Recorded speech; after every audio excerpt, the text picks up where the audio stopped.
আসসালামু আলাইকুম রহমতুল্লাহি ওবরকাতুহু। সম্মানিত দর্শক, বিএনপির মহাসচিব মির্জা ফখরুল ইসলাম আলমগীর অতি সম্প্রতি তার সুদীর্ঘ লন্ডন সফর থেকে ফিরে এসেছেন। তিনি লন্ডনে গিয়েছিলেন মূলত সাংগঠনিক কর্মে। দলের ভারপ্রাপ্ত চেয়ারম্যান জনাব তারেক রহমান সাহেবের সঙ্গে তার বৈঠক, অবশ্যই এটা অনানুষ্ঠানিক বৈঠক, দীর্ঘ বৈঠক, এবং সে বৈঠক সম্পর্কে আমরা কিছু জানি না। তবে সেখানে তিনি গিয়েছেন। বাংলাদেশে বসে আমরা যে সকল আলোচনা করেছি তার পাদপীঠ হলো, প্রেক্ষাপট হলো বা অন্তর্নিহিত তাৎপর্য হলো যে সামনে বিএনপি রাজনীতি কিভাবে চলবে এবং বিএনপির যে অতি গুরুত্বপূর্ণ যে পদটি, মহাসচিবের পদ, এটি এই জন্য মির্জা ফখরুল ইসলাম সাহেব রাখবেন কি রাখবেন না, তিনি থাকবেন কি থাকবেন না, অথবা উল্টো দিকে যদি বলি তাকে রাখা হবে কি হবে না, এই বিষয়গুলো নিয়ে হয়তো আলাপ আলোচনা হবে। দ্বিতীয়ত, প্রথম যেভাবে মনে করা হয়েছিল যে এই সরকার খুব দ্রুত একটা নির্বাচন দিবে, তারপর তারা চলে যাবে। তারপর আবার ভাবা হয়েছিল যে ঠিক আছে, এই সরকার যদি সবকিছু ভালো করে, থাকুক না, 2 বছর থাকুক, 3 বছর থাকুক, তারা সুন্দর মতো সবকিছু চালাক এবং একটা স্ট্যাবল অবস্থা যখন হবে তখন যেটিকে মির্জা ফখরুল যৌক্তিক সময় বলতেন, তারপরে তারা নির্বাচন দিয়ে চলে যাবে এবং নির্বাচনে সংগতিকরণে বিএনপি আসবে। কিন্তু এই সময়ের মধ্যে দেখা যাচ্ছে যে পর্দার আড়ালে এমন কিছু চক্রান্ত হচ্ছে এবং ক্ষমতার চেয়ার থেকে এমন সব কর্মকাণ্ড হচ্ছে, এমন সব নিয়োগ হচ্ছে, এমন সব বদলি হচ্ছে, যাতে কিনা বিএনপি আতঙ্কিত হয়ে পড়ছে যে এ সরকার হয়তো একটা দীর্ঘমেয়াদের পরিকল্পনা নিয়ে এগোচ্ছে। দ্বিতীয়ত, বিএনপি তার যে রাজনৈতিক কর্মকাণ্ড সেটা পরিচালনা করতে গিয়ে এই প্রথম ইতিহাসের একটা সন্ধিক্ষণে পড়েছে। গত সেই 2009 থেকে 2014 পর্যন্ত তাদের এক ধরনের ট্রেন্ড ছিল। তখন বিরোধী দল, সংসদে বিরোধী দল এবং সংসদে বিরোধী দল হওয়া সত্ত্বেও বিএনপির এমপি, মন্ত্রী, নেতাদের একটা যথেষ্ট গুরুত্ব ছিল আপ টু 2014। কিন্তু 2014 পরে এটা ধীরে ধীরে ধীরে ধীরে ধীরে ধীরে এমন একটা পর্যায়ে চলে আসে যা কিনা 2024 সনে এসে সেই সেপ্টেম্বর, জুন, জুলাই, তো জুলাই, এপ্রিল, মে, জুন পর্যন্ত ধরেন, জুলাইতে তো আন্দোলন চাঙ্গা, এখানে জুলুম দিয়ে, অত্যাচার দিয়ে, মামলা দিয়ে, মোকদ্দমা দিয়ে বিএনপির সর্বস্তরের নেতাকর্মীদেরকে রীতিমতো এমনভাবে মাটির সঙ্গে মিশিয়ে দেওয়া হয়েছিল যে এরা আবার নতুন করে দাঁড়াবে, রাজনৈতিক নেতৃত্ব দেবে, আওয়ামী লীগের বিরুদ্ধে দাঁড়াবে, শেখ হাসিনাকে ক্ষমতাচ্যুত করবে, তারেক রহমানকে আন্দোলন করে বাংলাদেশে নিয়ে আসবে, বেগম জিয়াকে জেল থেকে বের করবে। এই জিনিসগুলো কল্পনার মধ্যে ছিল না। একই কথা জামাতের ক্ষেত্র। জামাতের গোলাম আজম সাহেবের মৃত্যু হলো, অনেকে চিন্তা করেছিল যে সাইদুদ্দি সাহেবের যেদিন মৃত্যু হবে সেদিন কিয়ামত হয়ে যাবে। এর কারণ হলো সাইদি সাহেবকে চাঁদে দেখা গিয়েছে, সেই ঘটনা নিয়ে সারা বাংলাদেশে যে বিশাল আন্দোলন হয়েছে, সেই আন্দোলনকে সামাল দিতে গিয়ে আওয়ামী লীগের যান প্রায় যায় অবস্থা। তো পরবর্তীতে জামাতের প্রতি জুলুম এবং নির্যাতন করে করে করে করে জামাতকে এতটা অবদমিত করে ফেলা হয়েছে যে জনাব দেলোয়ার হোসেন সাইদি যখন মারা গেলেন তখন সরকার যেভাবে চেয়েছে ওভাবেই লাশ দাফন হয়েছে, এমনকি তার কবরের কাছে লোকজনকে যেতে দেওয়া হয়নি।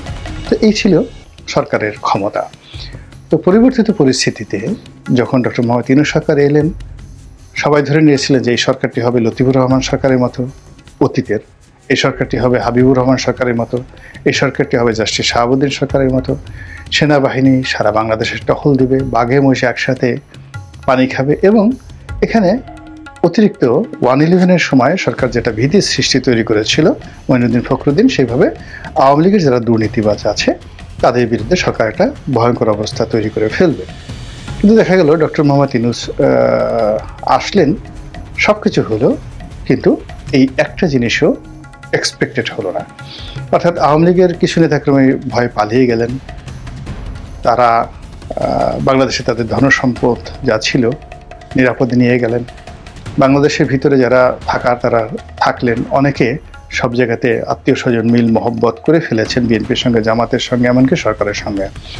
ফলে এখানের রাজনৈতিক যে পট পরিবর্তনের পরে যা হয়, প্রতিপক্ষ যেভাবে ক্ষতিগ্রস্ত হয় সেটা আওয়ামী লীগের হয়নি, বরং আওয়ামী লীগ এখন অতীতের যে কোনো সময়ের চাইতে, মানে গত 10 বছরের যে কোনো সময়ের চাইতে নিরাপদে আছে। অর্থাৎ এখন তাদের প্রতি পাবলিক সেন্টিমেন্ট গ্রো করেছে, অনেকে অনেক কাজ করছেন, অনেকে অনেক কথা বলছেন, যা কিনা আলটিমেটলি তাদের প্রতি সহানুভূতি তৈরি করে ফেলেছে।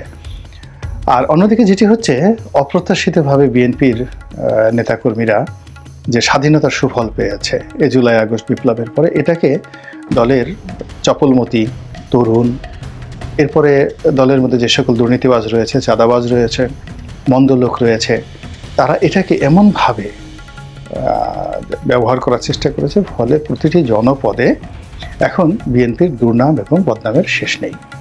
দল প্রাণান্ত চেষ্টা করছে। জনাব তারেক রহমান সাহেব দলের বড় বড় নেতাকে বহিষ্কার করার চেষ্টা করেছেন, শোকজ করার চেষ্টা করেছেন, অনেক কমিটি বাতিল করেছেন, কিন্তু যেই লাউ সেই কদু।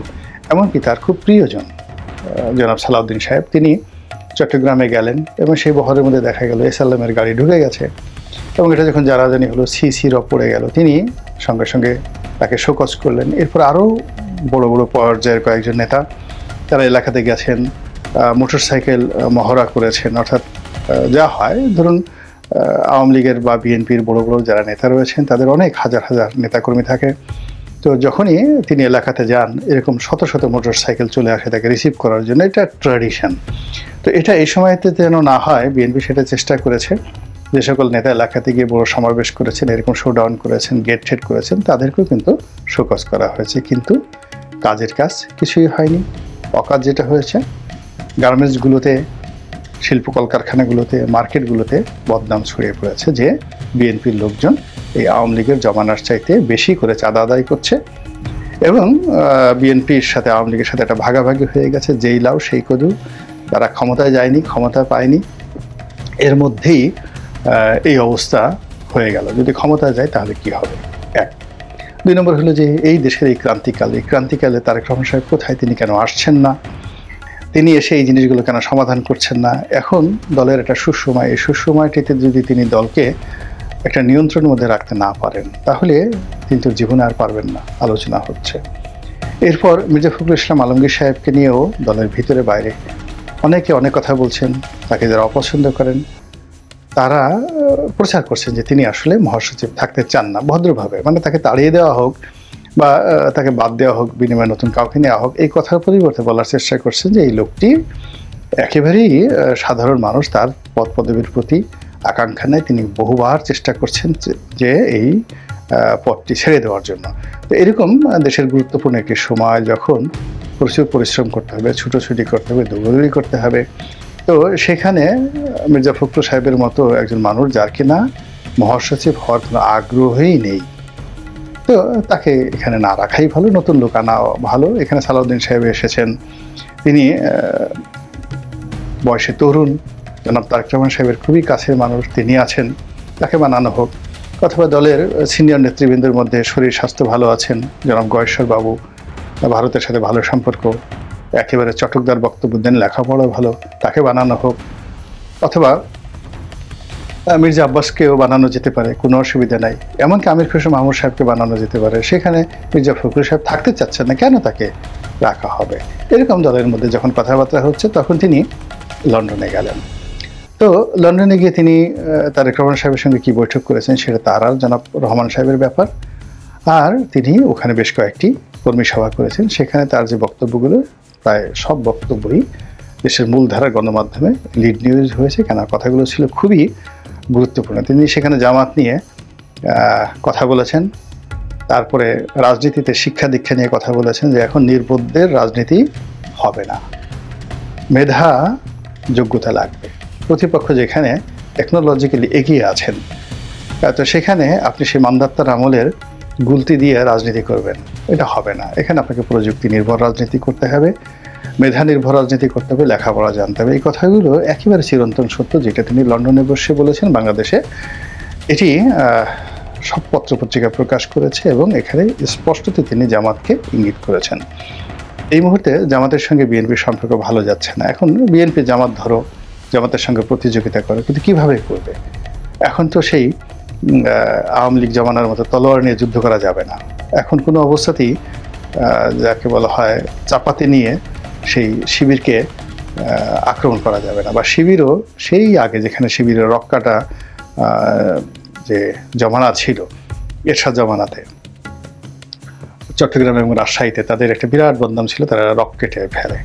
তো এখন সেই রক্ষাটা শিবিরের পক্ষে সম্ভব নয়। শিবির এখন যে প্রযুক্তি ব্যবহার করছে, মিডিয়া ব্যবহার করছে এবং বিভিন্ন ইউটিউবারদেরকে ভাড়া করে দেশি বিদেশে একেবারে অনেকের ক্যারেক্টার অ্যাসাসিনেশন ঘটিয়ে দিচ্ছে। মানে অনেকটা যেভাবে আমাদের দেশে আমরা ছোটোকালে শুনেছিলাম যে হাইড্রোজেন বোমা। তো হাইড্রোজেন বোমাটা কি? হাইড্রোজেন বোমা আমরা ছোটোকালে যেটা একেবারে যেটা 1-2-তে পড়তাম, যে এই বোমাটা হলো এরকম বোমা যেটা মানুষ মারবে না, কিন্তু এটা একটা দুর্গন্ধ ছড়াবে। আমরা যেটিকে ভাষায় বলি যে মানুষের যে বায়ুত্যাগ আরও ভালো করে যেটিকে বলা হয় পাদ, মানে খুব দুর্গন্ধযুক্ত মানুষ যখন পাদ দেয় তখন আশেপাশে যেমন একটা খুব অস্বস্তিকর পরিস্থিতি তৈরি হয়ে যায়, তেমনি এই হাইড্রোজেন বোমা ব্রাস্ট হওয়ার মাধ্যমে এইরকম বিভৎস পাদের গন্ধ তৈরি হবে এবং সেই গন্ধে পুরো দেশ জাতি মরে যাবে। বিল্ডিং ভাটবে না, কোনো কিছু মরবে না, এবং পাদের গন্ধে গরুও মরবে না, শুধু মানুষ মরবে আর কি। আমরা এই জিনিসগুলো 1-2-তে যখন পড়তাম তখন এই হাইড্রোজেন বোমার সম্পর্কে নতুন আবিষ্কৃত হয়েছে, এরকম আমরা গল্প শুনতাম। তো দ্রুপ এখন যেটি হচ্ছে প্রযুক্তি দিয়ে জামাত এরকম কিছু ইউটিউবার তৈরি করেছে যারা এইভাবে হাইড্রোজেন বোমা যে দুর্গন্ধ, সেই দুর্গন্ধের মতো সমাজে দুর্গন্ধ ছড়িয়ে দিচ্ছে। বিএনপি নেতাদের, বিএনপির অফিসারদের, মানে যেই জায়গাতে তারা বিএনপিকে প্রতিদ্বন্দ্বী মনে করছে, যেই জায়গাতে আওয়ামী লীগকে প্রতিদ্বন্দ্বী মনে করছে, যেই জায়গাতে জামাতের স্বার্থহানি হচ্ছে, সেখানে তারা এইরকম ক্যারেক্টার অ্যাসাসিনেশনের দুর্গন্ধ ছড়িয়ে দিচ্ছে। তো এখন ওই জায়গাগুলো যদি মোকাবেলা করতে হয় তাহলে তো বিএনপিকেও ঠিক ওই রকম লাগবে, এছাড়া তো হবে না। এটা উনি ইন্ডিকেট করেছেন। আর এটা যে কতটা বাস্তব, এখন স্বয়ং ইউনূস সরকার তারাও সিদ্ধান্ত নিয়েছে যে সোশ্যাল মিডিয়াতে যে সকল প্রচার হচ্ছে, প্রোপাগান্ডা হচ্ছে, এই প্রোপাগান্ডার জবাব দিতে হবে যেভাবে আসে সেভাবে। কেউ যদি সুগন্ধ ছড়ায় তাহলে তাকে সুগন্ধ দিয়ে, কেউ যদি ফুল নিয়ে আসে তাকে ফুল দিয়ে, আর কেউ যদি ওই যেটা বললাম মনুষ্য বায়ুত্যাগ, সেই মনুষ্য বায়ুত্যাগের দুর্গন্ধ নিয়ে যদি কেউ আসে তাকে সেটা দিয়েই বিদায় করতে হবে। এটি দেখলাম পত্রিকাতে সরকারের একটা নীতিগত সিদ্ধান্ত হয়েছে। তো এই সকল কথাবার্তা বলে তিনি বাংলাদেশে এসেছেন এবং এর মধ্যে যেটা ঘটনা ঘটলো, বেশ কয়েকজন উপদেষ্টা নানা রকম কথা বলেছেন। একজন উপদেষ্টা তিনি বলার চেষ্টা করেছেন যে রাজনৈতিক দলগুলোকে কটাক্ষ করে যে এই দলগুলো সরকারকে ব্যর্থ করে দেওয়ার জন্য চেষ্টা চালাচ্ছে, এবং সঙ্গতিকরণেই এই দলগুলোর মধ্যে একমাত্র বিএনপিকে ইন্ডিকেট করা হয়েছে। এর কারণ হলো জামাত সরকারের খুব ঘনিষ্ঠজন, আর জাতীয় পার্টি নির্জীব, আওয়ামী লীগ নেই। তো কাজেই বিএনপি সরকারকে ব্যর্থ করার জন্য চেষ্টা চালাচ্ছে, আরও ভালো করে বললে চক্রান্ত চালাচ্ছে। এটা সঙ্গতের কারণেই বাংলাদেশে কেউ এইভাবে বলেনি। মির্জা ফখরুল সাহেব এসেই হুঙ্কার দিলেন যে এইভাবে কথা বলবেন না, আমাদেরকে শত্রু বানাবেন না।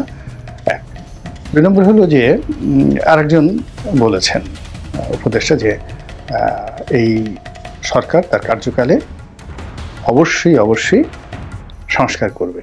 আমরা যদি না করি তো কারা করবে? কবি নজরুলের সেই কবিতার মতো, আমরা যদি না জাগি বা কেমনে সকাল হবে। তো তারা হলেন এই জাতির ত্রাণকর্তা, এ জাতি গঠনে তাদেরই ভূমিকা। তারা জন্ম না হলে বাংলাদেশ হতো না। 1000 বছরের শ্রেষ্ঠ বাঙালি এখন আমাদের এই উপদেষ্টাদের মধ্যে কেউ। তারা যদি আমাদের সংস্কার করে না দেন তাহলে কে সংস্কার করবে বলেন? আমরা তো গত 53 বছরে তাদের বক্তব্য অনুযায়ী তারা যদি এতই পারত, অর্থাৎ রাজনৈতিক দলগুলো যদি এতই পারত, 53 বছরে কেন তারা সংস্কার করলো না? এবং এই যে তার বক্তব্য, এই বক্তব্য অন্য কেউ কাউন্টার করেনি। এর কারণ হলো অন্য যারা আছে তারা সবাই চাচ্ছে সরকার থাকুক, এমনকি আওয়ামী লীগও চাচ্ছে এই সরকার 5 বছর থাকুক, আওয়ামী লীগ একটা ব্রিদিং টাইম পাক। এবং এই 5 বছর বসে বসে আওয়ামী লীগ চিন্তা করছে কি, আপনি চিন্তা করেন যে ডক্টর মোহাম্মদ ইউনূসের বয়স হলো এখন 86 বছর, আর শেখ হাসিনার বয়স হলো 78 বছর। এখন 86 বছর বয়সে যদি সে রাষ্ট্র পরিচালনা করতে পারে তাহলে 5 বছর পরে ওনার বয়স হবে 83 বছর। আর এখন উনি ভারতে এখন যেভাবে আছেন রাজকীয় মেহমান হিসেবে, আন্ডার ইন্ডিয়ান ট্রিটমেন্ট, তাকে ভালো ভালো খাবার দেওয়া হচ্ছে, চিকিৎসা দেওয়া হচ্ছে। এবং আপনি জানেন যে পৃথিবীর মধ্যে সবচেয়ে সর্বজন গ্রাহ্য এবং সর্বজন রেসপেক্টেড সম্মানিত যে বেঁচে থাকার ব্যায়াম, সেটা হলো যোগ ব্যায়াম। তো তিনি তো সেখানে বসে ভারত সরকার যদি তাকে বাঁচিয়ে রাখতে চায় তাকে যোগ ব্যায়াম করাবে। এবং ভারতীয় আয়ুর্বেদ যেটি রয়েছে, সেই আয়ুর্বেদ যে চিকিৎসা, এটাও পৃথিবীতে খুবই নামকরা। এখন ফাইজারের মতো কোম্পানি, সুইজারল্যান্ডের বড় বড় শিবা গেইগির মতো বড় বড় কোম্পানি, তারা কিন্তু এখন গতানুগতিক কেমিক্যাল মেডিসিনের চাইতে ভারতীয় যে আয়ুর্বেদ, এটাকে তারা গ্রহণ করছে এবং তাদের বেশিরভাগ মেডিসিন এখন আয়ুর্বেদিক পদ্ধতিতে হয়। তো শেখ হাসিনার শরীর থেকে, মন থেকে ডিটক্স করার জন্য, তার শরীরের যত বিষ রয়েছে, মনের যত বিষ রয়েছে, এমনকি মস্তিষ্কের যত বিষ রয়েছে,